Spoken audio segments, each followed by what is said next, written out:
শুভ বিকেল, সকলকে স্বাগত জানাই শীতের এই মিষ্টি বিকেলে। এই মুহূর্তে আমি আছি শ্রীমঙ্গলের একটি রিসোর্টে পাহাড়ের উপর। দেখুন চারিদিকে কি সুন্দর প্রকৃতির হাতছানি, মিষ্টি এবং স্নিগ্ধ নিরালায় নির্জনে যেন কাব্যময় একটি পরিবেশ। আপনারা জানেন আমি মানুষের ইচ্ছে পূরণ করতে ভালোবাসি এবং মানুষের মুখে হাসি ফোটানোটাকে আমি মনে করি আমার জীবনের একটি অভীষ্ট লক্ষ্য। আজকে চমৎকার একজন মানুষকে উপস্থাপন করব এবং জানবো ওনার জীবনের ইচ্ছে এবং স্বপ্ন কি, এবং চেষ্টা করব একটি ইচ্ছে পূরণ করার। জানি স্রষ্টাও পারে না সমস্ত ইচ্ছে সবার পূরণ করতে, তবে আমি এমন একটি জায়গায় পৌঁছেছি, স্রষ্টা আমাকে নিয়ে এসে 10টা ইচ্ছে থাকলে 3-4টা ইচ্ছে আমার পূরণ করার সুযোগ রয়েছে। আপনি একটু এগিয়ে আসুন জনাব। শুভ বিকেল আপনাকে। আপনি কেমন আছেন? ভালো। আপনি কেমন? আচ্ছা, আপনার মনটা কেমন আছে? মন ভালো, শরীর কেমন? শরীরে ভালো। আচ্ছা, আপনি বলুন তো, আপনি তো জীবনে অনেকগুলো বছর পৃথিবীতে কাটালেন। এই পৃথিবী থেকে আপনার অর্জন কি, এবং আপনি আসলে জীবনে কি চেয়েছিলেন, কি পেয়েছেন, কি পাননি? প্রথমে একটু আপনাকে জেনে নিন। পৃথিবী থেকে অনেক কিছু পেয়েছি, কিছু দিতে পারিনি, এটাই কষ্ট। আচ্ছা, দর্শনের কিছু জায়গাতে দিতে আছেন। পারিনি। আচ্ছা, দিতে পারেন। আচ্ছা, এমনিতে আপনি সুখ বা শান্তি শব্দটাকে কিভাবে এক্সপ্লেন করেন? সুখ আপেক্ষিক জিনিস, সেটা মানুষ বিভিন্নভাবে গ্রহণ করতে পারে। এখন কেউ পান্তাভাত খেয়েও সুখ অনুভব করে, কেউ 5 স্টারে খেয়ে অনুভব করতে পারে না। আচ্ছা, তো এটাই হচ্ছে আসলে মানুষের মনের নিক্তির জায়গা। তো এই কারণে তো আমার একটা ইচ্ছে আছে, ইচ্ছে হচ্ছে আমি শেষ বয়সটা ইউরোপে কাটাতে চাই। ও, মানুষ তো- দ্যাটস গ্রেট। মানুষ তো শেষ বয়সে দেশে ফিরে, আর আমি আমার ইচ্ছে হচ্ছে আমি শেষ বয়সটা একটু একটু উন্নত দেশে কাটাতে। আচ্ছা, আমি একটু আগে মানে এই কথাটি হয়তো বলতে চেয়েছিলাম আপনার মাঝখানে, যে মানুষ তো সারা জীবন বিদেশে বিভুয়ে কষ্ট করে দেশের টানে নিজের মাতৃভূমিতে শেষ জীবনটা কাটাতে চায়, যে আমার যখন আমি কবরে যাব এই মাটিতে আমার মানে আমার স্মৃতিচিহ্নটুকু থাকবে, যেন আত্মীয় স্বজন, বন্ধু বান্ধব, শুভাকাঙ্ক্ষীরা আমাকে চাইলে শেষ দেখাটুকু দেখতে আসতে পারে বা আমার জন্য একটু প্রার্থনা করতে পারে। প্রার্থনা যদিও পৃথিবীর যে কোনো অঙ্গন থেকেই করা যায়। তো আপনি এই জীবনটা মানে মোটামুটি তো অনেক কিছু এই জীবন থেকে আপনি লাভ করেছেন, অর্জন করেছেন, মানুষের জন্য কাজ করেছেন, সৃজনশীলতার সাথে সংযুক্ত ছিলেন, এবং এই দেশের মাটি হাওয়া আপনাকে অনেক কিছুই দিয়েছে। ভালোবাসা থেকে শুরু করে, সম্মান থেকে শুরু করে অনেক কিছুই দিয়েছে।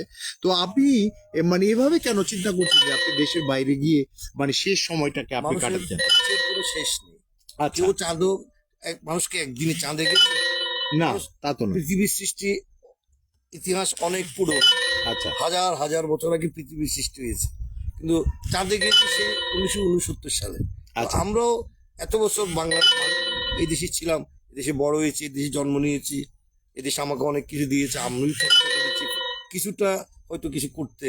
তো শেষ বয়সটা ইচ্ছে হলো যে আমি একটা নাগরিক জীবন যেখানে সুন্দরভাবে আপনি কি আসলে ওই যে কালচারাল যে ডাইভার্সিটি এবং ভৌগোলিক পরিবর্তনের কারণে যে প্রাকৃতিক দুর্যোগ থেকে নিরাপত্তার ব্যাপার, এই কারণে কি আপনি বাইরের দেশে সেটেল হতে চাচ্ছেন? No comments. আচ্ছা, আচ্ছা, এখন আমি একটু ব্রিফ করি। আমি একসময় একটি রেস্টুরেন্ট করেছিলাম, পৃথিবীর প্রথম রেস্টুরেন্ট, ইচ্ছে পূরণ রেস্টুরেন্ট, যেখানে মানুষ খেতে এলে মানুষের ইচ্ছে পূরণ করতাম। একটা ফর্ম দিতাম, খাওয়ার ফাঁকে তারা টিক চিহ্ন দিত, 4-5টা 41টা ইচ্ছে ছিল, ওখান থেকে আমি মানুষের ইচ্ছে পূরণ করতাম। এভাবে আমি প্রায় 45 থেকে 50 জনের ইচ্ছে পূরণ করেছি। এরকমও দেখা গেছে যে তারা 300-400 টাকা খেয়েছে, তার পেছনে আমি 30-40-50 হাজার টাকা বিনিয়োগ করে তার ইচ্ছেটা পূরণ করে দিয়েছি। তো এটা অনেকটা ছিল আলাদিনের প্রদীপের মতো আমার সেই রেস্টুরেন্টটা। এটা আমি ভবিষ্যতে রিসোর্ট যখন করব বা আবার রেস্টুরেন্ট চালু করব, এই প্রোগ্রামটা আমি আবার চালু করার চিন্তা ভাবনা রাখছি আর কি। তো আপনার কাছে ওইটা আবার ডকুমেন্ট আছে, অনেকে ট্রাস্ট করতে চায় না যে আসলে এটা কি সম্ভব নাকি, 400 টাকা খেলো, তার পিছনে 40,000 টাকা ইনভেস্ট করে ইচ্ছে পূরণ করে দিল। তো আমার কাছে আবার ডকুমেন্ট আছে, তাদের স্বাক্ষর সহ, শুভেচ্ছা সহ এবং ফোন নাম্বার সহ, যে তাদের ইচ্ছেটা আমি পূরণ করেছি। তো আপনার কাছে এই প্রোগ্রামটা কেমন লেগেছে জনাব? এরকম তো মাঝে মাঝে আমাদেরও করতে ইচ্ছে করে, আমি একসময় করেছি। আপনার এই আজকে শুনলাম আপনার এই ইচ্ছে পূরণ। আমি একসময় একটা বাইরে মানে ঢাকার শ্রীমঙ্গলের বাইরে ছিলাম মাঝখানে 3টা বছর, 3.5 বছর। তো আমার একটা বিশেষ দিনে আমি রাস্তায় যত লোক পেতাম অভুক্ত, তাদেরকে হোটেলে ঢুকিয়ে তাদের ইচ্ছে পূরণ করতাম। কি খাবেন তারা? আচ্ছা, আপনি হয়তো একটাই শুনিয়ে কাজ করতেন, বা একটা মানুষকে মানবিক দিক থেকে হেল্প করা যাকে বলে, এই কাজগুলি তো মানে মানবিক কাজ, হেল্প করা, এটা এক জিনিস। আর হচ্ছে আমি আসলে একটা মানুষ যখন তার ইচ্ছেগুলো জানায় 5টা, সেখান থেকে একটা পূরণ করে দেয়, এটা আবার আলাদা একটা প্রোগ্রাম, অসুবিধা নেই। দুইটা খুব মানে একটা মানবিক কাজ, একটা হচ্ছে ইচ্ছে পূরণ, দুই থিম, অসুবিধা নেই। জেনে খুব ভালো লাগলো, সমান করে দিস। দিন ইচ্ছে জেনে খুব ভালো লাগলো যে আপনার এরকম একটি মানবিক সুন্দর মিষ্টি হৃদয় আছে। আজকে আপনার ইচ্ছের কথা জানতে চাই, আপনি আপনার 5-6টি ইচ্ছের কথা বলবেন, একটি ইচ্ছে পূরণ করার জন্য আমি সচেষ্ট হব। কাইন্ডলি বলুন যে আপনার ইচ্ছেগুলো কি। আমার ইচ্ছে যেগুলি সব এখন সীমিত। একটা ইচ্ছের কথা আপনাকে অফ দ্য রেকর্ডে বলেছি যে 64টা জেলায় প্রত্যন্ত অঞ্চলে আমি 64টা প্রাইমারি স্কুল খোলার ইচ্ছে ছিল, আচ্ছা করতে পারিনি। আচ্ছা সেন্ট মার্টিনে একটা স্কুল করার কথা ছিল বাচ্চাদেরকে নিয়ে, সেটাও পারিনি আমলাতন্ত্র জটিলতার জন্য। আচ্ছা তো এখন আর কোনো ইচ্ছে নেই। এখন এই শেষ বয়সের ইচ্ছে যে কোনো ইউরোপ কান্ট্রিতে গিয়ে চাষবাস করে কেটে খাওয়া। আচ্ছা, তাহলে আপনি 3টি ইচ্ছের কথা জানালেন।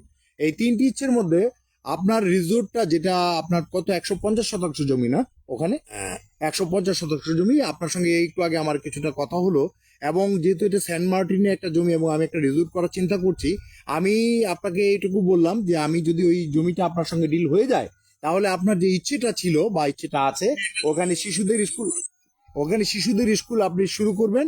এই ইচ্ছেটাকে, আপনার ইচ্ছেটাকে আমি নিজের ইচ্ছে হিসেবে ধারণ করলাম। হ্যাঁ, ধারণ করলাম, এবং আপনার এই ইচ্ছেটা পূরণ করার জন্য আমি বেগবান হব। আপনার ইচ্ছেটা যদি আমি সেটা গ্রহণ করি, দায়িত্ব অবশ্যই আপনার ইচ্ছেটা পূরণ করব, নাম্বার 1। আর নাম্বার 2, আপনি দেশের বাইরে আপনি সেটেল হতে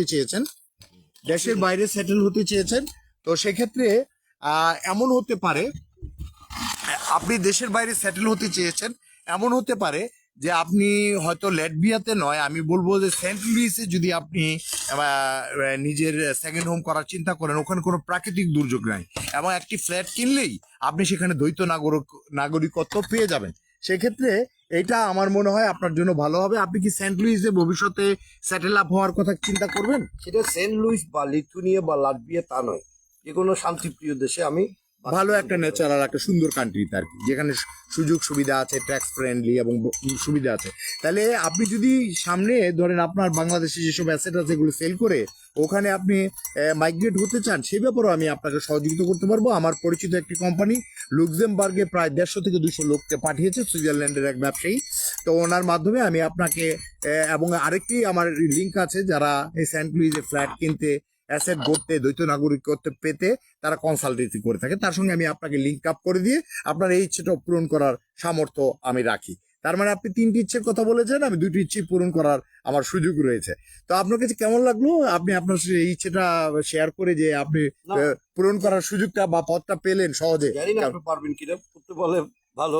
হ্যাঁ, এখন এই যে এটা তো আপনার একটা ইচ্ছে। না জি, আপনার এই ছোট্ট ডাউট থেকে আমি এইটুকু বলি, আমি আমার গত 41 বছরের জীবনে এমন কোনো কমিটমেন্ট কাউকে দিয়েছি কিন্তু পূরণ করতে পারিনি, এরকম ঘটনা যদি কেউ প্রুভ করতে পারে তাহলে 1 কাঠা জমি তাকে উপহার দিব। আমি এইভাবে বলি আর কি, আমার কনফিডেন্স লেভেলটা। আমার ইচ্ছেটাকে আপনি পূরণ করবেন, অর্থ হচ্ছে আপনারও ইচ্ছে এটা। হ্যাঁ, শুধু আপনার ইচ্ছেটা থাকলেই যে আমি পূরণ করতে পারবো তা নয়, আপনার সেই সদিচ্ছাটা থাকতে হবে যে আমি যে আপনার ইচ্ছেটা পূরণ করার জন্য আমি এই সুযোগটা পাবো, যে আপনি যে আমাকে সেই সুযোগটা দিবেন কিনা পূরণ করার সুযোগটা দিবেন কিনা। কারণ দেখা গেল আপনি দেশের বাইরে কোথাও আপনি সেটেল হতে গিয়ে অন্য কারো সহযোগিতা নিলেন, তাহলে তো আমি আর আপনার ইচ্ছেটা পূরণ করার সুযোগ পাবো না।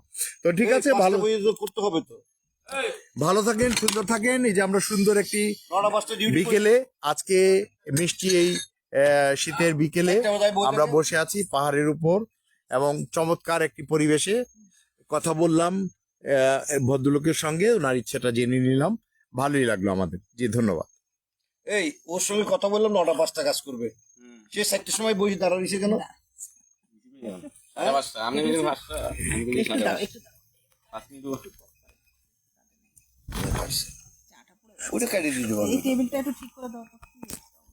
এই বিলাল, এটা কাইটার সমান করে বুঝছস, ওই বিছাই দিবি আপাতত। কাটছে না কেন? হ্যাঁ, দেখি ওখানে কানেকশন মাঝে মাঝে সমস্যা করে। এই চলো না, আমার পিঠে উৎসব যাইতে হবে তো।